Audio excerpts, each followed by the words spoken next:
Welcome back to Shepherd's Table. We're so thankful that you're here to join us today for a very light topic, not controversial at all. We're actually going to be discussing women in leadership and pastoral positions. So with what's going on in the States and the Southern Baptist denomination and them currently, or just recently, voting against it, we thought it'd be a great topic to discuss here on the Shepherd's Table. So, Pastor Roland, we are going to start with you.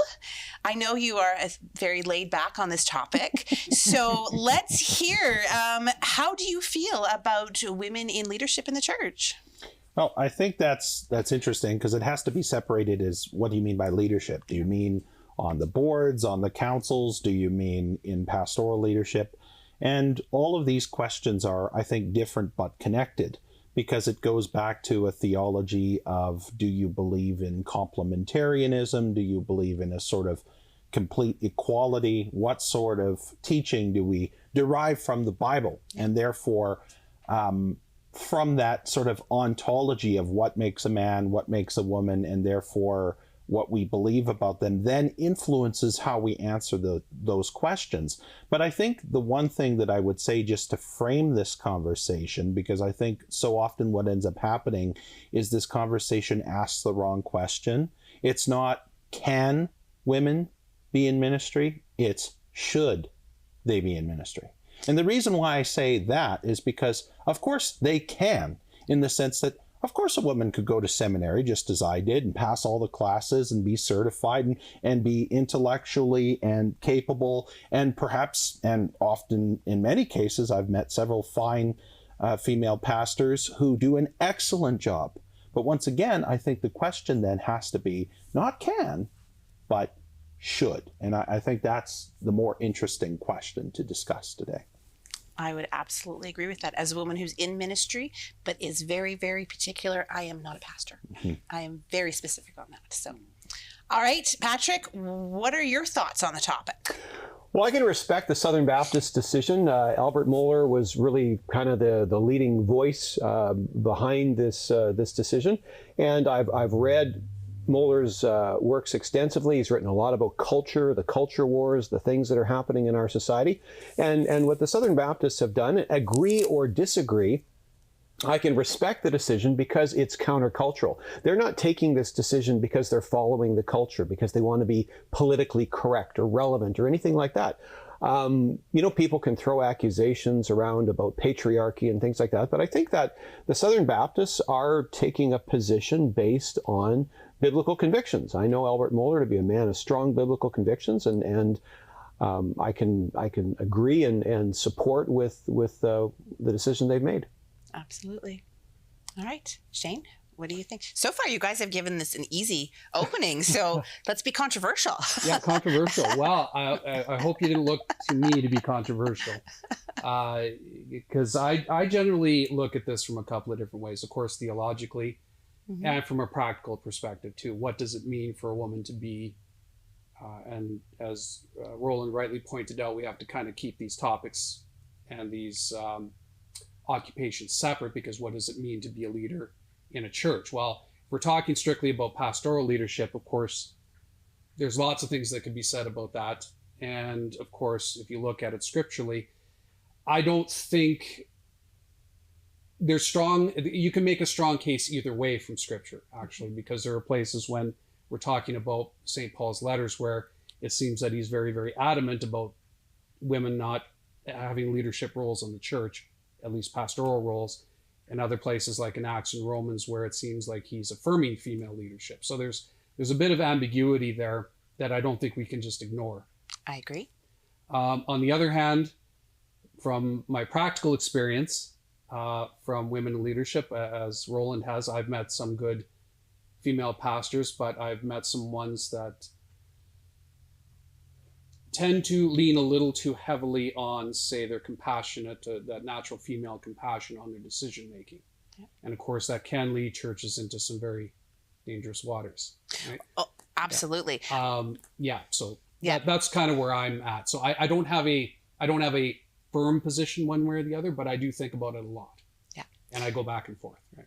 Well, I think personally, my personal experience has been churches that have women in that pastoral role tend to go more woke. And I think it's because of that emotional conviction there, right?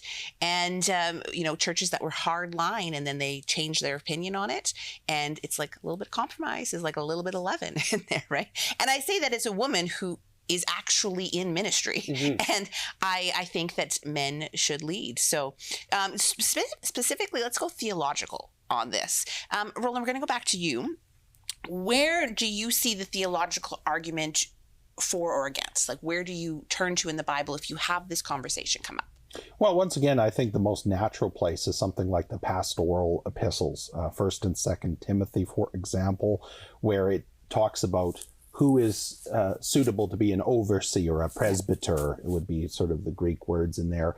And it would be a man who is one wife, not new to the faith, has his own house in order. It seems to be, well, it doesn't seem to be, that the language is very clear that what it has in mind, at least in that context, is that a man would be taking up this role. Now, the interesting thing is a lot of people also point to Corinthians, where Paul says this rather seemingly harsh to a modern cultural ears that, I do not permit a woman to speak, right? And what's very interesting is a lot of Bible scholars will argue that what Paul is talking about in the Corinthian context was Corinth, of course, was known as sort of the Vegas of the ancient world. And it was quite a party hub, quite a scandalous place, shall we say. And one of the main gods that they worshipped in the Greek pantheon was Bacchus. And Bacchus, of course, was the god of wine and parties and, shall we say, indiscretion of intimacy. Trying to keep it G-rated for the TV here. But anyway, what would end up happening is people would worship Bacchus by getting drunk and then parading down the street naked. And then basically in a state of ecstasy, usually women in this case would start spouting out what some of the ancients believed to be sort of divine prophecy from Bacchus. And so some scholars make the argument that when Paul says, I don't permit women to speak, what he's talking about is specifically these women who were coming into the Corinthian church, trying to worship Jesus the same way they worship Bacchus, getting drunk on the communion wine, and then starting to just say whatever they felt they needed to say. And Paul said, no, we're not going to do that. So that's a very interesting contextual point. But I just want to note that I think those are the two areas that most people that would be against the ordination of women or the service of women in the pastoral office would lean on those sort of passages. And I think that's a good place to start the discussion. I agree. And I actually I just did something through with Paul and how he said it to Timothy about women, or not about women, about who could be an elder and a deacon, and what he said to Titus in Corinth. Right? This conversation, he said basically two different things. So why did he say two different things? Because they were dealing with two very different congregations. You had Timothy, who was left with people who had more choice, right?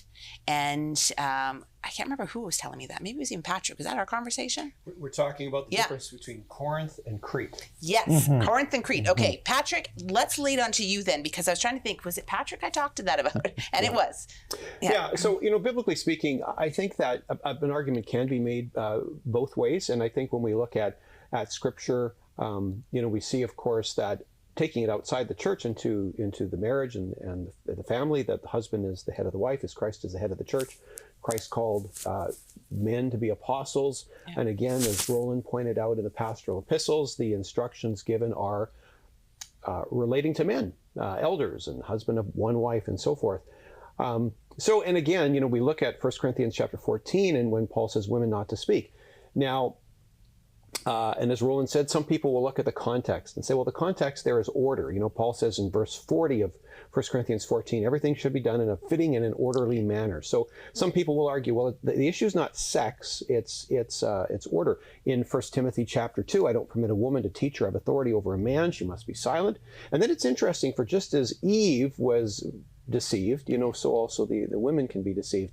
And so some people will look at that and say, well, the context of 1 Timothy is false teaching and heresy, and that's what Paul's addressing. So I think that an argument can be made either way. People will point to women in the New Testament, whether it's Priscilla or Phoebe or Lydia, and present that as an argument. So I think you can argue it both ways. It's interesting, my own journey. I mean, I was raised in a Roman Catholic family where, of course, men were priests. And when I was in seminary, I was a member of a church in Edmonton that actually called a woman, a Baptist church, to be the senior pastor. And great pastor, very spiritual, knowledgeable, godly woman. But, interesting things happened in that church over the years. And when I was in seminary, I wrote a paper. I took a course called Contemporary Issues in New Testament Study and wrote a paper on this issue of women in pastoral ministry. And I took a more egalitarian position. But I think I've really become more complementarian over the years because I've seen some of the practical implications of having women in pastoral leadership. So the church that I was a member of in Edmonton that called a woman to be a pastor, again, great pastor, several years later, I visited that church, and I went and visited, and it was only women involved in the service. The men were passive, and they were doing liturgical dance and things like that. And it was shortly after that that the leadership of the church began to study the book by David Moreau, Why Men Hate Going to Church, which is an interesting book. And he talks about, of course, the feminization of the church and how a lot of men are turned off of church because their perception is that it's a place for women and wimps. And I think statistics will show us that when a woman takes the senior pastor position, the men disengage even more. And I'd be curious to hear from my partners here, Roland and Shane. But I know in our church, the majority of the most active people who get things done in our church are the women. And it's a challenge to keep men involved. If you put a woman in the pulpit, the men will disengage to an even greater extent. So, and jumping back to Timothy 2, and I think this was referred to either, I think maybe by Shane, but, Paul talks about Eve being deceived. And the whole idea, as you said, Julie, women often will lead with their emotions. Yep.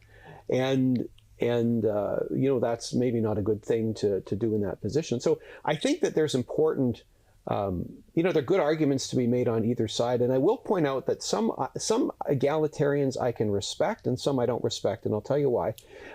If an egalitarian sits down with Scripture and looks at all these passages and comes to the honest conclusion or conviction that there is a place for women in pastoral ministry, I may not agree with their position, but I can respect them if they've actually based that on biblical convictions. Yep.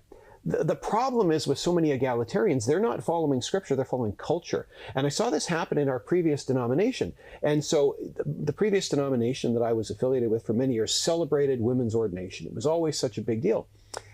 But what they were doing, I believe, was following culture, because then after women's ordination, then came same-sex marriage, then came transgenderism, then came land acknowledgements, then came climate change. And this is all they were doing was following culture and following this left-wing narrative. So, what motivates people? Are they following Scripture or are they following culture? And I think sometimes what's important is not necessarily the positions people take, but the process they have used to arrive at their conclusions. Absolutely. All right, Shane, where do you... Well, the other thing I wanted to add to all this too is just some practical things that I have found just through my experience of dealing with female pastors and potential female pastors. Of course, I went to seminary with several females, and I found that most of them, though a heart for ministry, really did have a lot of big chips on their shoulders, right? Just waiting for somebody, particularly a man, to tell them that they shouldn't be a pastor, right? So they could level them. The other thing too, and I dealt with this a few years ago, because there was a teenage girl in my church who had showed some interest in becoming a pastor. And as a pastor, and since in Pastor Roland and I's denomination, female ordination is allowed. So I took her under my wing, and although I had still at the time mixed feelings, and we did discuss a lot of them. And one of the things I said to her as well is I said, if you get into the ministry and you're a single woman, it's going to be easier. But once you're married, this is going to get a whole lot tougher. Mm-hmm. Because even if you are the pastor and you marry somebody, say you're called to a church in Calgary, you meet an oil exec. Okay? And you get married, you have kids, you start your life there, and then your ministry in Calgary ends and you're called to Windsor, Ontario. Yeah. What are you going to do?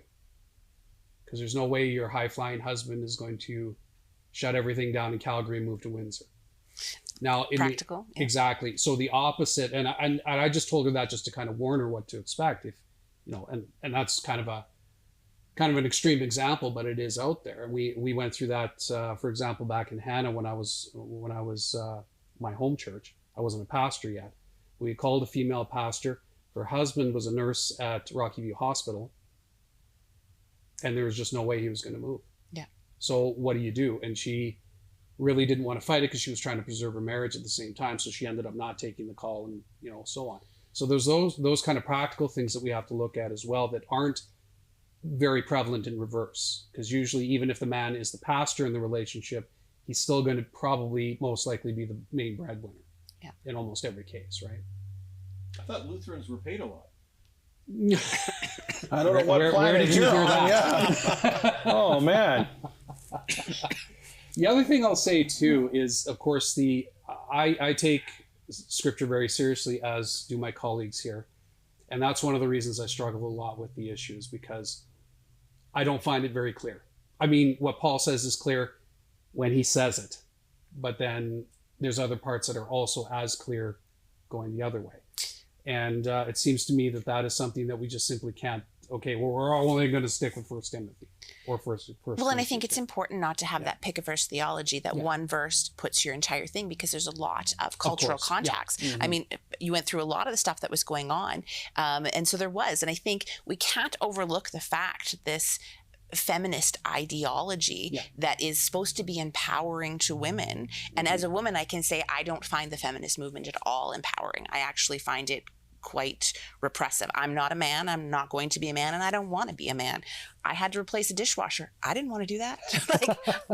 I'm okay with men doing these things, right? So I think we have to look at an overall picture of what feminism is doing and telling these girls that you can do anything a man can do. But can you? Yes. Should you? Maybe not, right? So I like what you're saying there. So what do you said what you've had with a young girl. Mm-hmm. Roland, have you had any young women come up to you or had this conversation about directing women in leadership? I haven't had that sort of particular experience. I have spoken to several young ladies that have expressed interest in ministry, and I've just talked open, honestly, and generally about the struggles and how you need some pretty thick skin. People are nasty to you in ministry, and I know that's something you know a lot about. Also because it's your research interest, right? It's something that you're familiar with, that sheep actually do attack, and they can be quite vicious and nasty. And so I think a lot of people aren't actually prepared for that. They imagine this sort of prestigious, cozy, quasi-counselor job. They don't imagine the trenches that ministry actually is, right? And I think there's often a lot of misconception about that.